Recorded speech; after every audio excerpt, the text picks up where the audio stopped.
and obviously you've all had your agenda, so we'll kick straight into it. So the first one is an update on the Waimate Ethics Committee from Mark. And welcome back. Thank you. Great to see you again. Yeah. I know there's probably not a lot you can tell us. No, well, there's a wee bit of, yeah. So if anyone's got any questions or anything, but yeah, there's not a lot really to say. So is that information privileged or? Well, yeah, because it's a lot of it's kind of commercial sensitive stuff that we're doing. So the question I've got to ask is, did you have a problem with any of the trials? No, we do, and no, I haven't. Oh well, we all talk through them as a committee. So we don't have problems, but we go back to the applicant and make them change their application quite a few times. So is that the wording or the actual? The actual process and or what they've decided to do. So they put an application to us and I mean I'm kind of on the board as a layman or a farmer, but the rest are vets. So if there's any issues with the process, that we'll go back to them and they have to redo the application and change it. Is that animal welfare issues or? Yeah, it is. Yeah. Yeah. Right. So I'm an advocate for the animal welfare, really, of the thing more than yeah, it's the whole thing. Okay. So so and part of the job is to go and actually see sometimes some of the just to make sure that the what we've said in the application is being followed properly. So, for example, I've got to go down to just look at some AB practices that they do for training of AB, just to make sure that the trainers are doing the proper process with the process that we put them set in place that they carry on, follow through. So would you all go together? No. Do that or you? No, no. I just go and do it by myself. Right. Okay. I'll go down there, and the other most of the stuff's done in the North Island, so that and all the other vets, all the other people in the committee actually are from the North Island, so they go to them more than me. But there's one down here, so I'll go poke my nose in and make sure that the processes that are being followed properly. And so then you would collect the feedback and discuss. Yeah, well then I'll write a report and then it'll be looked over and yeah, just to make sure that what they say is being done. It's been done. But yeah, I'm just my whole thing is just for animal welfare. And to be fair, it's they are pretty good. Everyone is pretty good. I mean, they don't want to waste their time with applications that aren't going to go through. Excellent. Oh, any question? Afternoon, Hursty. This was all pretty new to me until about a month ago when it first came up. And I see you're referring to the training of AB technicians. Yeah. Can you just give me a bit of an idea of what other things it encompasses? A lot of the ethics committee has been formed, and a lot of it's for new drugs or new for animal drugs. And trialling of them. Yeah. So the trial. Exactly. Okay.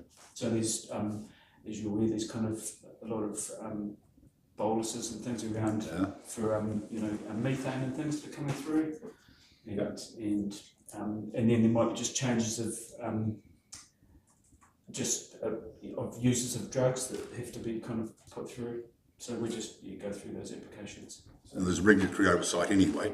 Yeah. And you're sitting there as a farmer, as a conduit between the farmers and the reaction. Well, as a farmer looking in on a lot of these because a lot of it's scientific kind of stuff. So I mean a lot of it goes over my head, especially with some of the chemistry and kind of stuff like that with things. But as a animal welfare sort of things, I think I play a place because it's just yarding and all this stuff they may not know about. Yeah, well that's something that I may look over. So yeah, and we've done I think we've done 22 or so applications so far, and I think I've done it for about a year. And we meet every fortnight, just online. Yeah. There's a lot happening in that space. There is. There's a lot of new stuff going on. Yeah. So, just your role, do you see all the trials or is it just a, Just the ones that go through our ethics committee. There is other ethics committees, yeah, so there's quite a lot of different animal ethics committees, but we're just the ones that go through our committee. okay. So we kind of sponsor ourselves to some companies, Oh, I see, yep, yep. and the company, yeah, So that kind of led me on, how independent are you from a lot of these trials? totally. Totally I've independent? got no, yeah, Not just you yourself, but everybody else on the committees? yeah, they're all, All no, independent? yeah, all independent. Like, so there's a person from, like, SPCA, for example, as well on the committee, yeah, and then, yeah, but and another just practicing vet or two practicing vets and then another, yeah. So if you're doing the animal welfare side of it, who concentrate, you're not also concentrating on the side effects, any negative side effects it may be? Yeah, we do. So Yeah. part of that, yeah. So if there's negatives, so if an animal, for example, had that we go through and it has a negative side effect or something, it'll come through us. Right. But they're very, very well controlled trials, especially those trial things. That they're all vet looked after, and like it's all pretty, it's pretty high. Yeah. So I haven't been concerned with anything. These are just small things that we kind of push back on a lot of the time. Yeah, cool, thank you. But yeah. No other questions for Mark? No. Thanks, Mark. Thanks No for all the problem. work you do. It's very interesting to see. No, it's good. I thought it was one of those committees that you might get a couple of jobs there, but it's good to see you getting like 22 is a reasonable number. So Yeah, no, there is, and there is quite. I mean, I am kind of interested in animal health stuff because I did it before I went farming, so it's kind of interests me Yeah. to do. that's excellent. Thank you very, very much. Okay, thank you very much. Right. Thank you. Thank you. Cheers, Righto, moving on to the next workshop agenda 1.2, which is dangerous, affected and insanitary building policy review. Morning, gentlemen, or afternoon, gentlemen. Good afternoon. We've got two very juicy, interesting policies for you today with relatively mundane updates. So the first one we're going to talk about is dangerous, affected and sanitary buildings.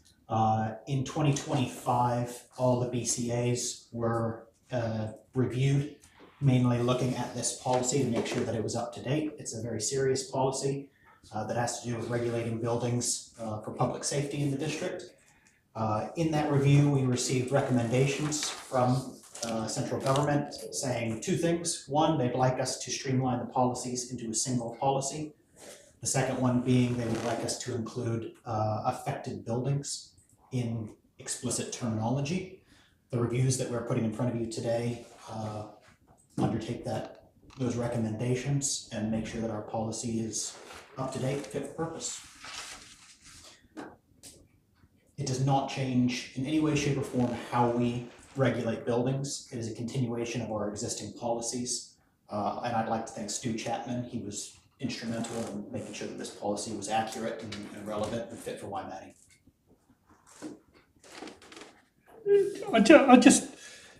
I'm guessing that you don't very often pull this policy out and when you're looking at something. It has been used Yes. since I've been here, yep, but not very often, no, Yeah. you're right. I think we only have One or two. two buildings in all of Waimate that fall into this policy. Okay. That includes households.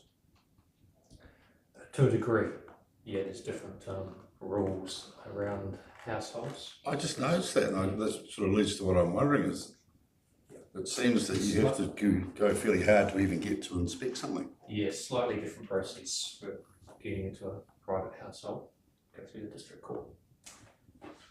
Because you're probably not going to get access. It's just protecting privacy, I think, is the main thing.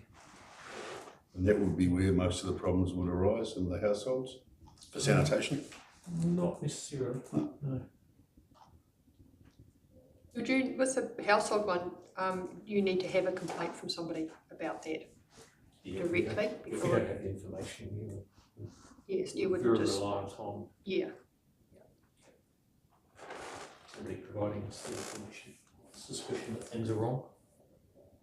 But, you know, we could have a disaster, you know, an emergency, which would certainly prompt us to look a bit harder. We don't do any preventative type work to look for dangerous, insanitary or affected buildings. it's not part of our mandate, it's very reactive really to information or an event. This is something that could be used post-earthquake. Yes. I'm thinking for the thing that springs to mind most likely, that would just give you the rights to go in and then categorise different buildings. One of the ways. Just so I get this straight, because this is all new to me. If you receive a complaint from a member of the public, probably about their neighbour, or that they believe something to be insanitary, you then go to, you work out how to go about it next door. Do you have to go to the landholder who's being complained about and ask if you can look? And if they say no, then you've got to go to the district court. Well, preferably we'd like to have the cooperation of the building owner. Yep.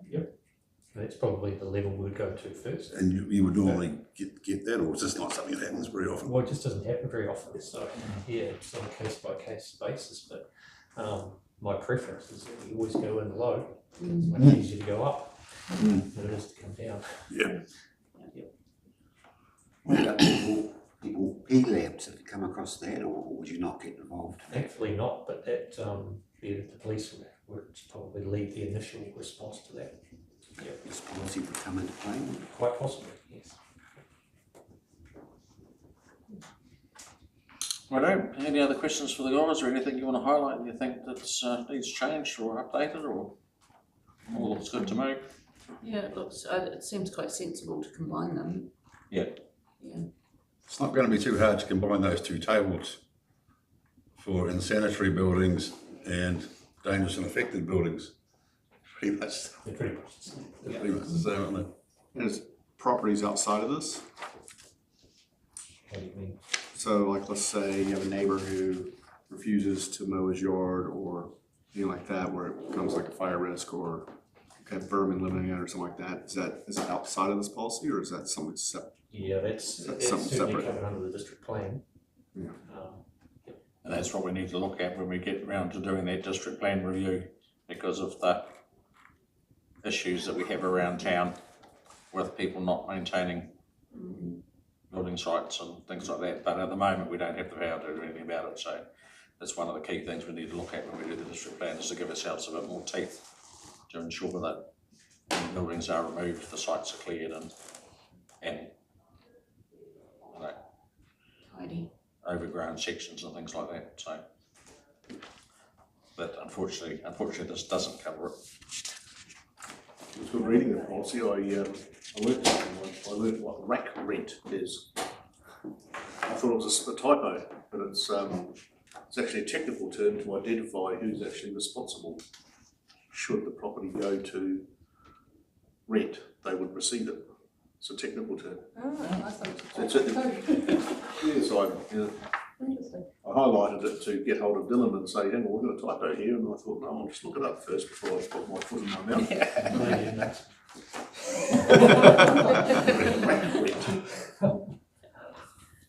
Okay, so if there's no other queries or questions, Can I just, in relation to the consultation side of it, Yep. can I ask a question on that now?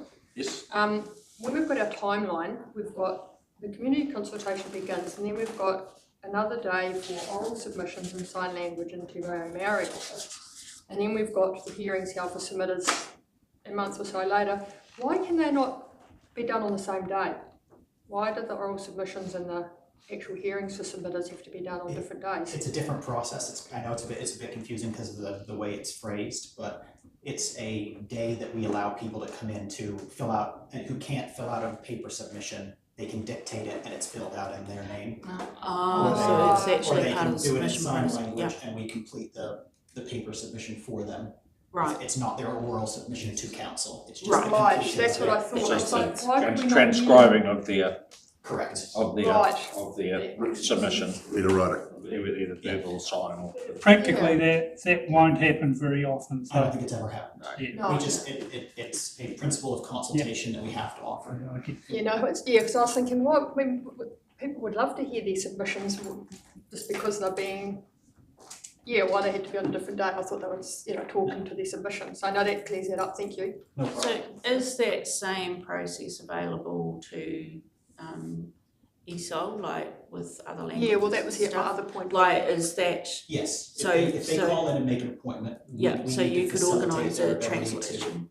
Yep. Brilliant. So could we, do we have to say that it's in sign language or Te Reo Maori? Could we just not say in any other language that was needed for others cultural, because maybe it could be of Indian or Filipinos or whatever, rather than just being specific to Maori? Like, We could change it to be a more general all-encompassing? language, yes. And I think it's because sign language and Te Reo are the two official languages Yes. according to legislation. So maybe you could add on that or any other language. Yeah, something. Like have those two specified in or any other language. I really like that it makes the submission process accessible to all. Like, that's awesome. So I read it wrong too. I thought it was presenting to council. Yeah, So It's actually formulating the submission. yeah, no, that's yeah. Okay, all good? Alright, we'll move on to 1.3, gambling and TAB venue policy.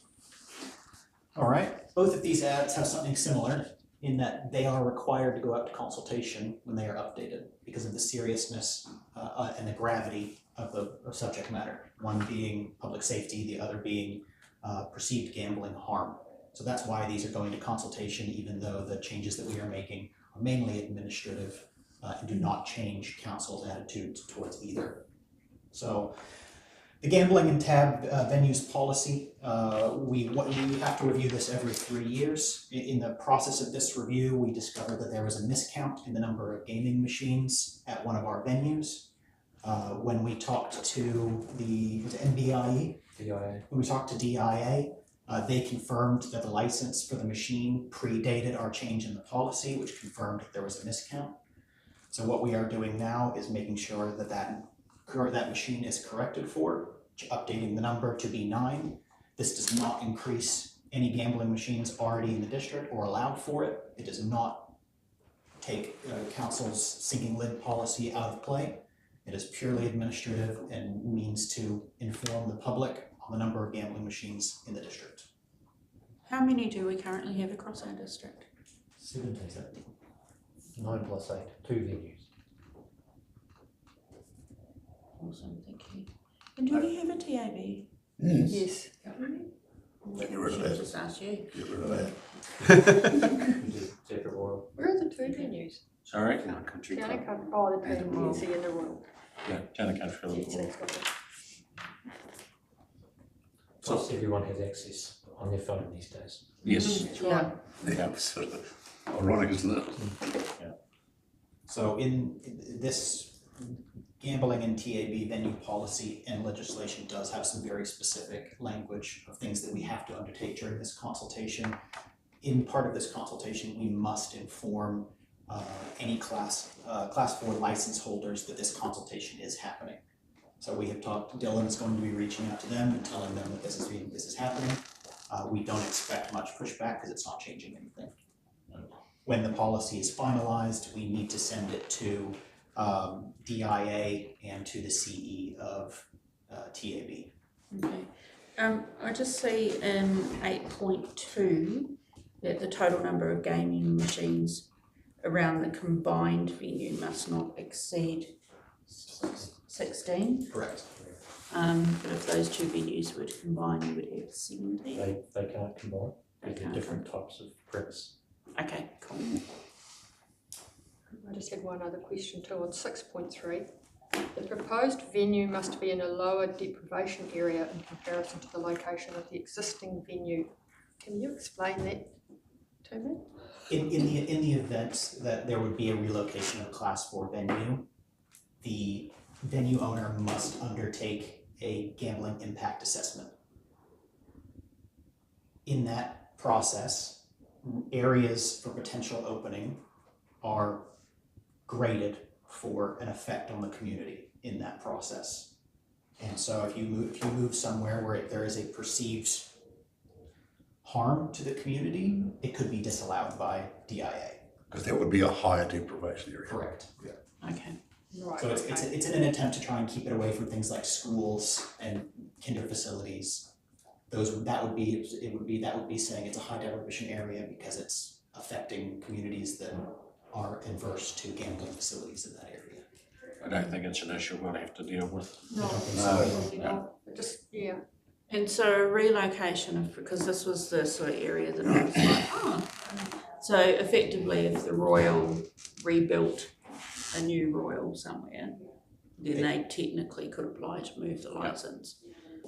Yes. So that would be sort of the only, because we only have the 2 venues, so it would only be if one of those rebuilt their existing business somewhere else that it would be allowed. Yep, if you reopened, say the Quarry Hotel, you cannot apply to have gambling machines. Yeah, so that's the sinking lid. That's the sinking So- lid policy. Yeah, so it has to be, what if the venue is sold to another The person? license can be transferred. Okay. That's what would have already happened down the road, wouldn't it? Yes. Yes, Well, so it went from Malik to, Quite recently. Okay. Just out of curiosity, it would be good, I mean, this is slightly irrelevant, to know what the turnover of these machines was doing. Do we get that information? Because it would seem to me that a lot is possibly going online, and which sort of negates some of the policy we're dealing with, but I think you'll still be surprised how much goes through them. okay. The TNC one's available for members through their books. Yep. The audited books. And I'm sure, Oh, okay. I'm sure that data would be available probably via DIA. And that, Well, doesn't the money from those machines go to one of the trusts? Not all of it. Was that changed? No, TNC has its own trust. I'm not sure who the Royal ones are now. Lions, the Lion Foundation, is it? Yeah, so Oh, yeah. the So they would know. profit, a percentage of them has to go back to the gambler, and the remaining profit goes to the Lion Foundation, less a site fee for the premises. I think they get a site fee. But it's not huge, the site fee. Again, just from nothing related to this, but so the racetrack, if that ever reopened, would they be able to put a TAB there? No? No, well, they bring them in to the races, the TAB, they operate everywhere. But would that be a sinking lid because it's shut down Sinking lid only applies to the the machines? pokie machines, doesn't it? Yes. So they couldn't put pokie machines in the race club. Yeah. But they could start the TAB. Yeah. Because now I believe they bring a mobile TAB. They would just come on the truck and they set up and they disappear at the end of the day. Oh, do they? Yeah. So long since I've been to the races. Not that that's likely to happen either. No, Completely unlikely. Yeah. no, very unlikely. Righto, any other questions for Dylan and Shay on the gambling policy one? We'll make that small change and get it on the agenda for next week's council meeting. There's a draft glossy version of the consultation document. Thank you to Michelle. We'll get it signed off next week. Cool. Thanks for that, guys. Thank you. Thank you.